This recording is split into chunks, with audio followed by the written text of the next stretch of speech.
Welcome to S.S. Chauhan's lectures of biology. Guys, in this lecture we will study about the mechanism of human respiratory system और human respiration. ठीक है, पहले lecture में हमने structure की बात कर चुके हैं जिसमें हमने बात की थी बॉडी के ऐसे कौन कौन से ऑर्गन है जो ह्यूमन रेस्पिरेटरी सिस्टम को बनाते हैं, और इस लेक्चर में हम बात करेंगे कि वो जो स्ट्रक्चर है वो कैसे वर्क करते हैं. बेसिकली हम बात करेंगे कि लंग्स के अंदर किस तरह से हम ऑक्सीजन को भरते हैं और किस तरह से CO2 को छोड़ते हैं. ठीक है, तो इस सेकंड लेक्चर में हमने बात क्या करनी है, yes, mechanism of respiration, mechanism of respiration या respiration, whatever you pronunciate. ठीक, इससे पहले हम रेस्पिरेशन को समझ लेते हैं. रेस्पिरेशन और ब्रीदिंग में क्या अंतर है. Respiration is a broad term, एक बड़ा टर्म है और इसमें ब्रीदिंग और यूटिलाइजेशन ऑफ ऑक्सीजन दोनों आते हैं. ठीक है, ब्रीदिंग का मतलब सांस लेना और छोड़ना. ठीक है, और सेकंड क्या है, यूटिलाइजेशन ऑफ ऑक्सीजन, मतलब लंग्स के द्वारा जो सांस ली गई, सांस का मतलब बेसिकली हम करते हैं ऑक्सीजन की बात. लंग्स मतलब हमने जो ऑक्सीजन ली वो हमारे ब्लड में पहुंचती है, और ब्लड में जब हमारे बॉडी टिश्यूज उस ऑक्सीजन को यूटिलाइज करते हैं then that is called utilisation of oxygen, और कई बार इसको इंटरनल रेस्पिरेशन भी कह दिया जाता है. और ऑक्सीजन लेने और CO2 को छोड़ने की जो हम बात करते हैं उसको हम कहते हैं ब्रीदिंग. इसको कई बार एक्सटर्नल रेस्पिरेशन भी कहा जाता है. ठीक है, तो respiration include both external respiration and internal respiration. ठीक है, क्लियर हो गया. तो रेस्पिरेशन में क्या होता है, दोनों टर्म आते हैं. अब हम बात करते हैं ब्रीदिंग की. ठीक है, ब्रीदिंग मतलब सांस लेना और छोड़ना. ठीक है, तो ब्रीदिंग में दो चीजें आती हैं. Breathing generally include to processes. One is called inspiration और सेकेंड इज कॉल्ड एक्सपिरेशन. इसको हम जनरली कह सकते हैं श्वास लेना जिसमें ऑक्सीजन अंदर आती है, और एक्सपिरेशन मतलब श्वास छोड़ना. ठीक है, सबको पता है, और जिसमें क्या होता है बेसिकली CO2 बाहर निकलती है. ठीक, अच्छा, ये तो हुई इंस्पिरेशन और एक्सपिरेशन की बात. अब हम थोड़ा फोकस करते हैं किस पर, अपने डायग्राम पर. क्यों, क्योंकि सांस लेना और छोड़ने का जो कॉन्सेप्ट है वो बेसिकली क्या है, दो चीज़ों पर डिपेंड करता है. पहला तो लंग्स की कैविटी, और दूसरा लंग्स की कैविटी का मतलब क्या है कि लंग्स के अंदर अगर लंग्स के इनसाइड में या लंग्स या फेफड़ों के अंदर जो कैविटी है उसमें जो प्रेशर है वो अगर एटमॉस्फेरिक प्रेशर से कम होगा तभी बाहर की ऑक्सीजन अंदर प्रवेश करेगी, अदरवाइज नहीं. ये तो आपको पता है ना. देखो डिटेल में करते हैं. मान लिया ये लंग्स है. ठीक है, दिस वन इज लंग्स, और ये है हमारा ट्रैकिया. एक लंग्स हमारा ये है.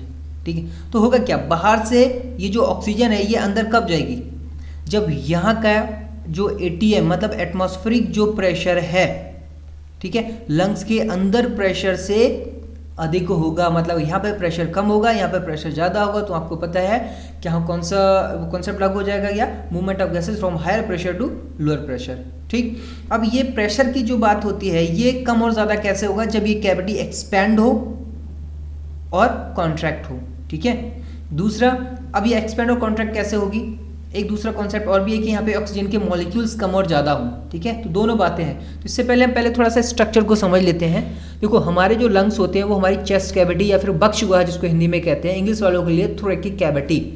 ठीक है, क्या कहते हैं इंग्लिश में, इसको कहते हैं थोरैकिक कैविटी.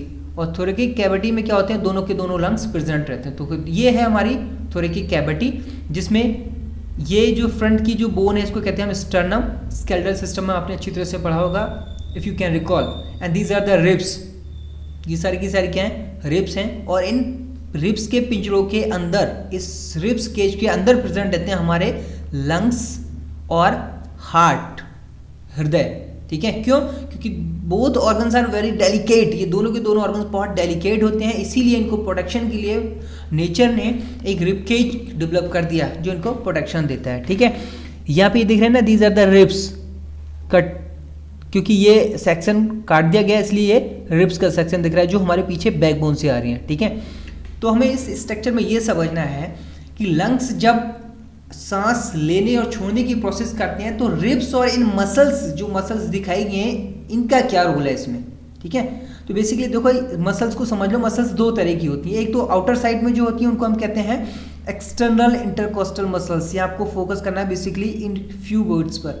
ये जो बाहर की तरफ इनको कहते हैं external intercostal muscles. Intercostal muscles क्यों? पसलियों के बीच में होती हैं। अंदर की तरफ जो मसल्स हैं, दीज आर, ये वाली, ठीक है, इनको कहते हैं हम इंटरनल इंटरकोस्टल मसल्स, ठीक। बाकी यहाँ पे सेकंड डायग्राम में जो आपको यहाँ पे दिखाई गई है, सिक्स पैक, अच्छी तरह से पता होंगे सबको। सिक्स पैक क्या है? एब्डोमेन मसल्स से जो मिलकर जो पैक बनते हैं, that is those are six packs, ठीक है। तो ये फ्रंटल साइड में जो मसल्स दिखाई गई हैं, these all are abdominal muscles, ठीक है। ये एक्सटर्नल इंटरकोस्टल मसल्स हो गई, ठीक है। ये इंटरनल कोस्टल मसल्स दिखा दिए हैं, लेकिन याद रहे यहाँ पे ये कौन सी है? ये एब्डोमिनल, एक शब्द का जुड़ा हुआ है एब्डोमिनल। तो these are abdominal muscles, not intercostal muscles. Intercostal muscles कौन सी होंगी? ये वाली जो यहाँ पे पसलियों के बीच में होंगी, जो आपको यहाँ पे दिखा दी गई है, ठीक है। तो ये वाली जो बेसिकली मसल्स हैं, ये वाली, ये सारी की सारी क्या है? एब्डोमिनल मसल्स हैं, मतलब आपके सिक्स पैक्स को बनाने वाली मसल्स। तो हमें तीन मसल्स को अच्छी तरह से याद रखना है। पहली एक्सटर्नल इंटरकोस्टल मसल्स, जो कि पसलियों के बाहरी तरफ मसल्स, जो कि पसलियों को बाहर की साइड जोड़े रहती हैं। इंटरनल इंटरकोस्टल मसल, जो कि पसलियों को अंदर साइड जोड़ी रहती हैं, ठीक है, ये वाली।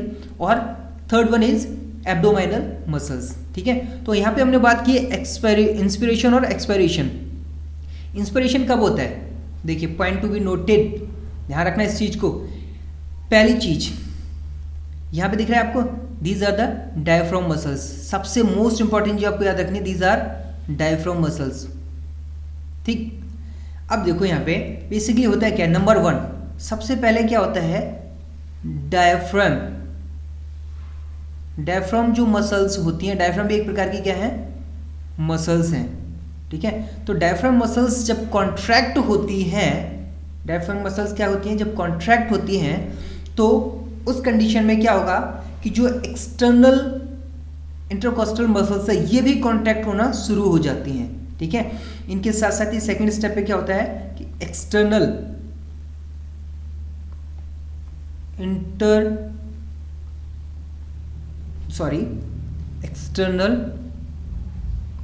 इंटरकोस्टल मसल्स, इंटरकोस्टल मसल्स, ये भी क्या होती है? दोनों की दोनों मसल्स क्या होती हैं? जब कॉन्ट्रैक्ट होती हैं, कॉन्ट्रैक्ट, तो उस कंडीशन में क्या होता है? हमारी चेस्ट कैविटी का आकार बढ़ता है। जब आप गहरी सांस लोगे, just take a deep breath, गहरी सांस लेने पे क्या हुआ? हमारी चेस्ट कैविटी बाहर की तरफ आई। तो चेस्ट कैविटी जो बाहर की तरफ आई है, उसका कारण क्या है कि एक्सटर्नल इंटरकोस्टल मसल्स, बाहरी पसलियों को जो मसल्स जोड़े रहती हैं, वो कॉन्ट्रैक्ट हो रही हैं। उनके सिकुड़ने से, उनके कॉन्ट्रैक्ट होने से पसलियां बाहर की तरफ आती हैं, और जब पसलियां बाहर की तरफ आएंगी तो लंग्स को फैलने का मौका मिलेगा, ठीक है। और ये जो डायफ्राम यहाँ पे दिखाया गया है, ये भी एक डायफ्राम है, दिस वन, ध्यान से देखो। ये डायफ्राम क्या होता है? नीचे की तरफ मूव करता है।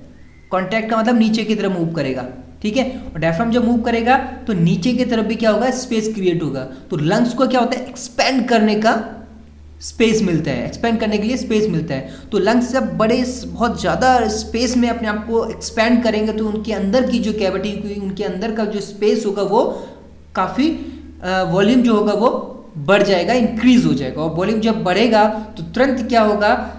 एटमॉस्फेयर की कंपैरिजन में ऑक्सीजन का प्रेशर लंग्स के अंदर कम हो जाएगा, ठीक है। और फिर क्या होगा? ये ऑक्सीजन लंग्स के अंदर सीधे प्रवेश कर जाएगी।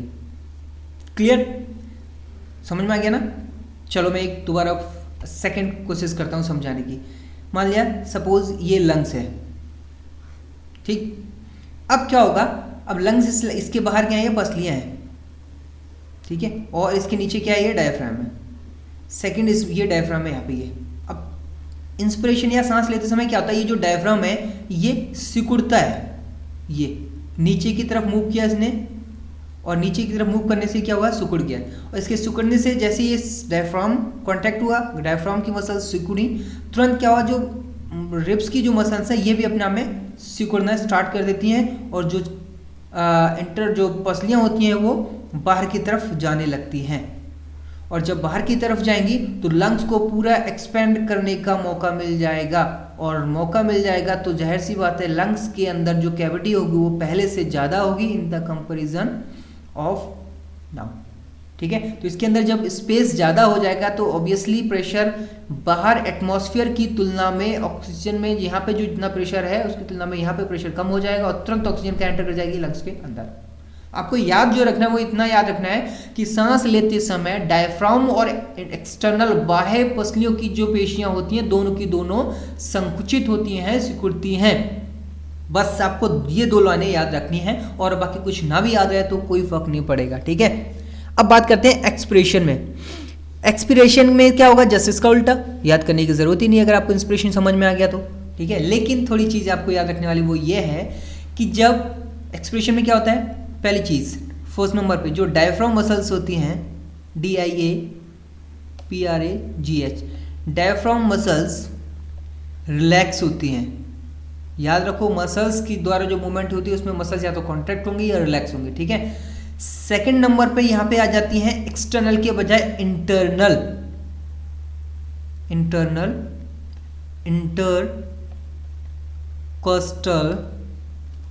Intercostal muscles.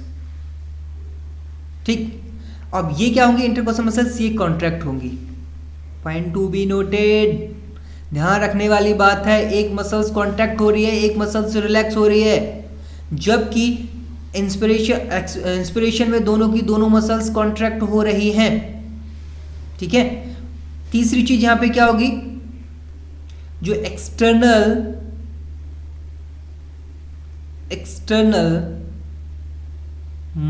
Intercostal muscles, intercostal muscles जो यहाँ पे क्या हुई थी, कॉन्ट्रैक्ट होंगी, वो क्या होंगी यहाँ पे रिलैक्स होंगी। ठीक है, तो यहाँ पे कॉन्ट्रैक्शन किसका हो रहा है, इंटरनल इंटरकोस्टल मसल्स का। अंतः रिब्स को क्या कहते हैं, यस पसलियाँ, अंतः पसलियाँ जो पेशियाँ होती हैं वो संकुचित होंगी, बाकी डायफ्राम और एक्सटर्नल दोनों की दोनों क्या होंगी, रिलैक्स होंगी। और फिर ये दोनों जब रिलैक्स होंगी तो ऑब्वियसली क्या होगा, लंग्स की अंदर की जो कैविटी है, लंग्स जो एक्सपेंड हो गए थे वो पुनः अपनी ओरिजिनल पोजीशन में आएंगे और उनके अंदर की कैविटी क्या हो जाएगी, पहले की अपेक्षा कम हो जाएगी। और कम होने का मतलब है यहाँ पे जो प्रेशर होगा वो हाई हो जाएगा। हाई प्रेशर किसके कारण, एटमॉस्फेयर के कंपैरिजन में, इसलिए high pressure to low pressure gas move कर जाएंगी और CO2 कहाँ हो जाएगी, बाहर की तरफ रिलीज हो जाएगी। ठीक है, तो इंस्पिरेशन में क्या करते हैं हम, इंस्पिरेशन हम ऑक्सीजन को लेने का काम करते हैं और एक्सपिरेशन में हम CO2 को छोड़ने का काम करते हैं। क्लियर हो गया, इंस्पिरेशन और एक्सपिरेशन दोनों में क्या होता है। ठीक, ये याद रखने वाली चीज़ें हैं, थोड़ा याद रखिएगा। फिर से एक बार डायग्राम पर फोकस कर लीजिए। डायग्राम सिर्फ इसलिए लगाए गए हैं, इमेजेस इसलिए लगाए गए ताकि आपको 3 तरह की मसल्स अच्छी तरह से याद रहें। ठीक है, तो अब तक हमने बात की थी 2 तरह की, इंटरनल और एक्सटर्नल इंटरकोस्टल मसल्स की। अब हम बात करते हैं कि एब्डोमिनल जो मसल्स होती है इनका क्या रोल होता है। They provide extra strength to the respiration. समझ गए ना, अगर आप गहरी, एक होता है नॉर्मली सांस लेना, ठीक है, हम नॉर्मली रेस्पायर करते हैं, एक होता है अपने गहरी सांस लेना। तो गहरी सांस लेने में हम क्या करते हैं, एब्डोमिनल मसल्स को क्या करते हैं, यूज करते हैं, या अपने एब्डोमिनल मसल्स की सहायता लेते हैं। ठीक है, तो ये क्या करती है, एब्डोमिनल मसल्स क्या करती है, इनका बेसिकली फंक्शन क्या होता है, दे प्रोवाइड एक्स्ट्रा स्ट्रेंथ।